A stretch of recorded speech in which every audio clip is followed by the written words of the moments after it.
Pues aquí estamos en La Verdad Desnuda, una noche más, un lunes más. Don Ramón, muy buenas Muy noches. buenas noches, don Ramiro N. el Monje. Bueno, lo del monje, la verdad. Bueno, pasemos, pasemos página. No estamos muy para la labor de ser monjes, pero sí que nos interesa la reflexión y la meditación. Y para eso, si no me equivoco, amigo Yander, tenemos ya al general don Luis Alejandre. ¿Lo tenemos ahí? Yo General. estoy, os oigo muy bien. Que se manifieste. No, la verdad es que Ramón, acércate el micro. con el Ramón, general, ponte más cerca el micro. con el general don Luis Alejandre, la disciplina y la presencia en el momento oportuno, la verdad es que no tiene que suponerse, siempre es así. O sea que antes llegamos tarde nosotros que él. Muchas gracias, mi general, por estar con nosotros. Bueno, a una hora un poco más normal que otras veces, como puede ver. Bueno, había muchas cosas, porque la verdad es que teniendo un general al otro lado, dan muchas ganas de preguntarle 500 cosas de las que están pasando en el mundo. Pero vamos a empezar por lo que teníamos previsto, pero luego vamos a seguir un poquito, porque la verdad es que no me resisto. Me he estado estudiando la logística de Groenlandia y me gustaría conocer su opinión también y un par de cosas más. Pero vamos a empezar por el principio que decía Aristóteles. La Pascua militar ¿qué tradición tiene y qué importancia tiene para los militares en general, para la profesión militar en su conjunto? Bueno, es una especie de inicio de ejercicio y tiene la tradición de un Carlos III que a raíz de la conquista de Menorca en 1781-82 ordena a sus virreyes, capitanes generales, etcétera, que feliciten a las tropas con motivo de la festividad, que coincide con las fiestas navideñas. Y que es una especie, no son las tropas que felicitan al rey, sino es el rey que desciende hacia las tropas. Y esa tradición se mantiene desde hace siglos, desde el 82. Yo lo vivo desde Menorca, que es la cuna de esa tradición, porque ciertamente fue la conquista de Menorca la que lo trajo consigo. El rey también hablaba de los esfuerzos y las ilusiones por conquistar Gibraltar, algo que en aquel entonces no conseguimos. Y fue precisamente general Ramón Tamames hablando, fue como consecuencia debió ser la misma guerra de la independencia de Estados Unidos cuando España se retrasó en entrar porque no quería aparecer como liberadora de zonas de virreinatos, etcétera, pero indudablemente luego ya declara la guerra Carlos III para reconquistar Gibraltar y Menorca, ¿no es así? Fundamentalmente.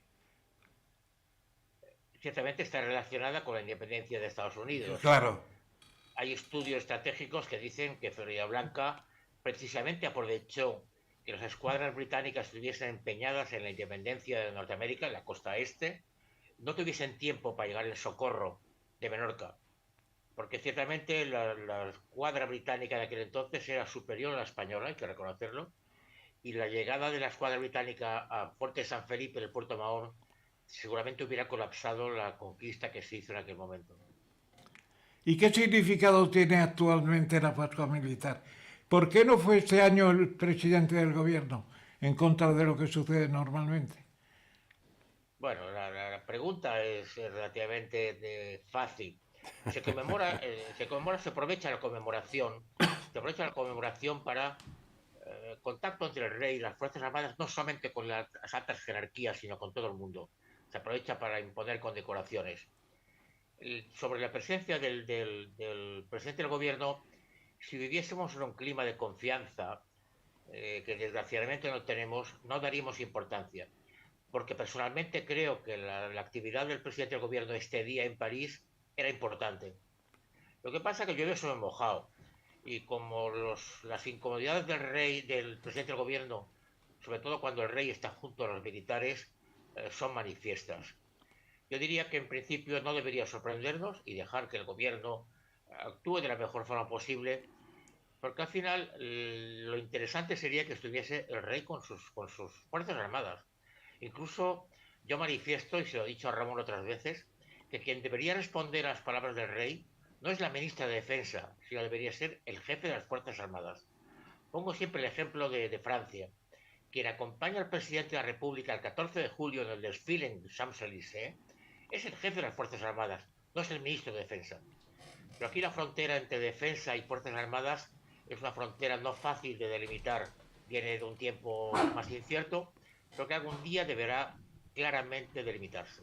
Bueno, hay una cierta, ese resquemor que empieza ya a oler a rancio del hecho del final del antiguo régimen y que el antiguo jefe del Estado pues era militar y pero vamos, han pasado tantos años que bueno, que ya poco, dentro de poco hablaremos de los Reyes Católicos como un problema político contemporáneo, ¿no? Y que, porque es evidente que los militares no es un cuerpo de funcionarios estándar, ¿no? Sino tienen a su cargo y con su vida la defensa de las fronteras del país y por lo tanto, de alguna forma, eso que decía usted de que es el jefe de las Fuerzas Armadas y no el ministro civil el que se ocupa de esa conversación, por decirlo de alguna manera, en términos contemporáneos, tiene todo el sentido, ¿no? Y lo otro es una anomalía que en España ya empieza a durar demasiado tiempo, ¿no? O sea, ya empieza a ser, éramos adolescentes, apenas habíamos cumplido, no teníamos ni la mayoría de edad y todavía resulta que eso ya estamos jubilándonos y eso sigue siendo el leitmotiv, ¿no? Empieza a tener una carga de absurdo extraordinaria, ¿no, general? Ciertamente, ciertamente, Ramiro. Ramón y yo, que ya somos de otra generación mayor, incluso queremos comprender cómo en los primeros años se quiso marcar esa frontera, pero han llegado tiempos en que no son necesarias. Claramente hay que definir Ministerio de Defensa, que por Constitución tiene la responsabilidad de la conducción de la defensa, de la ejecución. Es el qué y el cómo. El cómo tiene que decidirlo claramente el gobierno de turno y en su ministra de Defensa en persona. Pero el cómo tienen que ejecutarlo las Fuerzas Armadas. Y este cómo entraña iniciativas. Cuando la política colapsa iniciativas en Fuerzas Armadas, se pierden muchísimas energías. Cuando todo se controla, cuando no se dejan iniciativas a cada jefe de Estado Mayor, cuando no se dejan iniciativas a los comandantes generales o antiguos capitanes generales, se pierden un montón de energías. Esto es lo que me preocupa mucho más. La vida de las Fuerzas Armadas es piramidal y los líderes no tienen que erradicar un solo líder que maneje todo. Un buen líder es el que maneja muchos líderes, al que crea muchos líderes. Y eso crea iniciativas, movimientos, vida, en una palabra. Pero eso además, mi general, no es algún tonto a las tres podría pensar que es una posición corporativa, pero cualquiera que se haya preocupado de estudiar, no de ser militar como ustedes, sino de haber estudiado un poco la historia de los momentos militares significativos, eso quiere decirse momentos de conflicto y de guerra, ese liderazgo generalizado, digamos, ese liderazgo democratizado con muchas unidades de alguna forma, muchos grupos de hombres y mujeres que tienen un responsable con el que se sienten plenamente identificados y que con ellos son capaces de dar un nivel de entrega bueno, extraordinario y fuera de lo común, que es lo que se espera, además. El valor se le supone, ¿no? Como dice la expresión. Es evidente que esa piramidalidad total, pues significó la caída del Imperio Inca simplemente porque cayó el Inca, ¿no? Eso que está usted diciendo es simplemente conocer la historia de los conflictos humanos y cómo cuando hay muchos líderes, evidentemente coordinados, la fuerza de ese ejército es extraordinariamente mayor, ¿no? No un poco mayor, ¿no?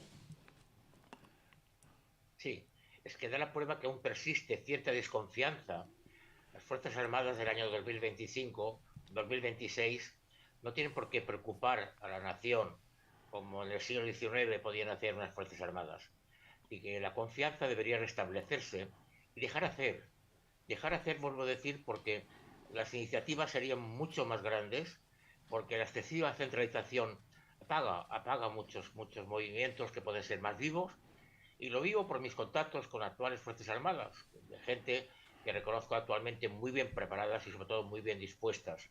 Menos mal que mantenemos este espíritu y esta calidad humana, que es la base claramente de la vida de las Fuerzas Armadas. Sí, pero mi general, Ramón Tamames otra vez. Mira, la gente no se da cuenta de la importancia de las Fuerzas Armadas. Desconocen lo que dice el artículo 8 de la Constitución. Y dice que la misión de las Fuerzas Armadas es mantener la independencia de la patria, gracias a la defensa precisamente, y además mantener el orden constitucional, las dos cosas más importantes. Y luego se dice en el artículo 2, se desarrollará esta ley, y no se ha desarrollado suficientemente. Unos dicen que es el gobierno el que asume toda la función y que el papel del rey es un figurante importante. Yo creo que no. La monarquía parlamentaria tiene una base muy importante en ese artículo 8, y como lo tiene en el 62, donde aparece el rey con sus patrocinios, etc. O sea que yo es una pregunta que hago siempre. En un momento de indecisión teórico, etcétera, etcétera, las Fuerzas Armadas, si hubiera una pequeña desavenencia, ¿seguirían a su comandante designado o al jefe de gobierno del gobierno de turno? Ojalá que no haya que elegir nunca. Me haces preguntas capciosas, Ramón. Efectivamente, mi general. Soy partidario de la Constitución, no hay que leerla en un artículo determinado. La Constitución es un paquete, y lo sabes tú de sobra, Ramón. Sí, claro que sí. He leído tu libro hace muy poco sobre de Alfaguara, el que escribiste sobre los últimos años de Franco y de la monarquía, y tú mismo sostienes esto. La Constitución no es un artículo octavo ni es un artículo 62. Es un conjunto de normas. Y en el conjunto de las normas está claro, en mi opinión, que Fuerzas Armadas dependen de decisiones del gobierno legalmente constituido. Si me pones en duda la legalidad del gobierno de aquel momento, ya es otra cosa. Pero en principio, vuelvo a decir, el paquete constitucional entraña claramente una dependencia de Fuerzas Armadas del poder político del momento. Efectivamente, don Ramón. Sí, evidentemente el gobierno ha sido elegido por el pueblo y la soberanía está en la elección por el pueblo, indudablemente. Pero yo creo que no se valora lo que tiene de comandancia suprema del ejército el propio jefe del Estado. Don Ramón, ¿sabe qué pasa? Es el mismo problema que con unos políticos manifiestamente mediocres, ya sin entrar en honduras de la legalidad de sus comportamientos. Supongamos que el comportamiento fuera estrictamente legal, que es mucho suponer muchas veces, pero vamos a suponer eso. Pero es verdad que la mediocridad, a diferencia de la época en que arranca nuestra democracia, que realmente la clase política, cuando uno repasa los currículums y los perfiles profesionales de aquella época, son extraordinarios, son de primer nivel, son personajes que muchos, la mayoría de ellos, podían estar, y de hecho estaban antes o después en el entramado profesional privado y en las empresas privadas más relevantes, o en las universidades teniendo cargos académicos importantes como usted mismo, pues no es el caso. Y entonces eso que dice nuestro general es que lo podrían decir los ingenieros de caminos, lo podrían decir los médicos, de que se escuche al que sabe de verdad de los temas y se pregunten desde la política, como representación en principio de la ciudadanía, que se planteen las inquietudes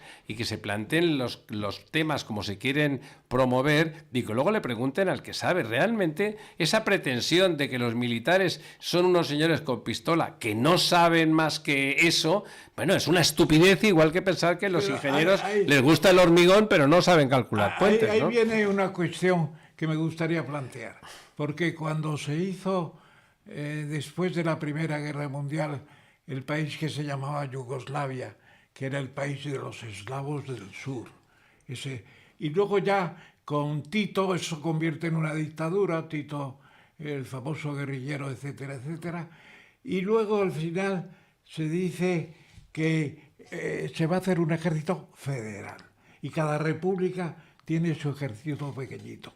Y eso fue el origen de la guerra civil en No me creas, Yugoslavia. es una broma de mal gusto. Es decir, no tenemos un ejército federal, es el ejército español, punto. Y eso es una diferencia fundamental. Bueno, pero los ejércitos no son federales, ¿no, mi general? Claro que no. Ni siquiera el de Estados Unidos. El de Estados Unidos es de Washington DC. Claro, claro.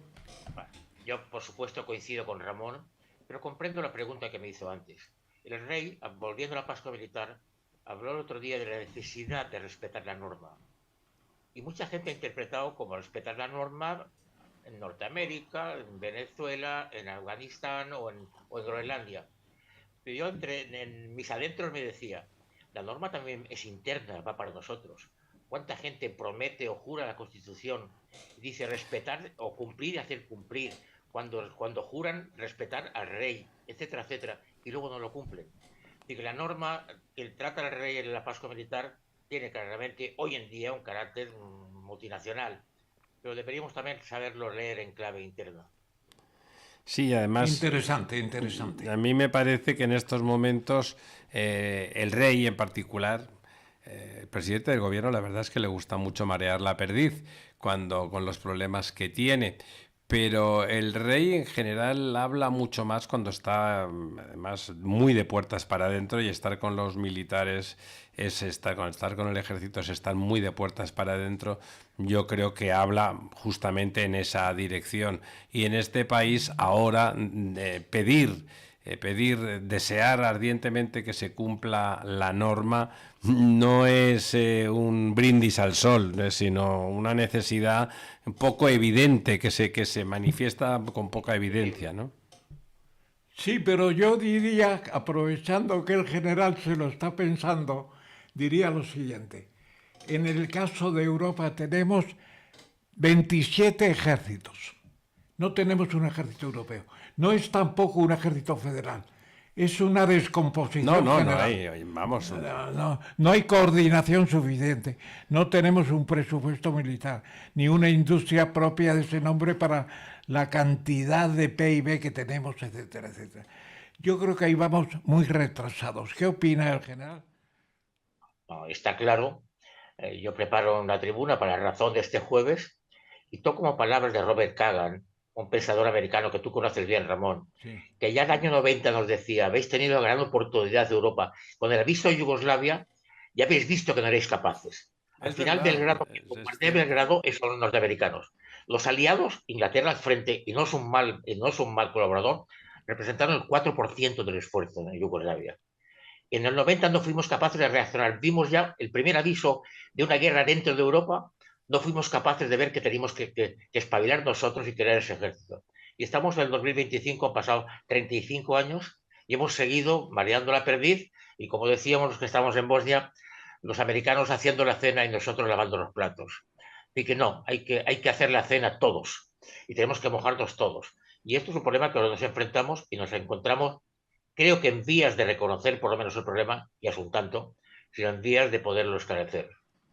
Al general le parece, así como hay una reticencia entre los políticos nacionalistas que existen en todas las naciones europeas, y además se llaman a sí mismos, cuanto menos europeístas son, se llaman a sí mismos más patriotas, o sea, de lo cual yo discrepo, porque me parece que el futuro de nuestras naciones está en la Unión Europea, ¿no? Pero ¿le parece que hay más reticencias? Yo he escuchado ya aquí en los programas con unos cuantos amigos siempre de alta graduación y con una formación extraordinaria, una querencia europeísta grande. Me da la impresión de que los militares, que podría parecer que tienen una querencia nacionalista y separadora en relación a Europa mayor por la condición de cuerpo de ejército, de defensa de fronteras nacionales, etcétera, en la práctica tienen ustedes muchísimo más claro que la mayoría de los políticos la necesidad de esa superación de elementos de soberanía importantes, como es el ejército de un país. Porque somos prácticos y porque hemos adquirido experiencias en muchos sitios del mundo. O sea, ¿usted está de acuerdo de entrada en que son ustedes más europeístas? Por supuesto.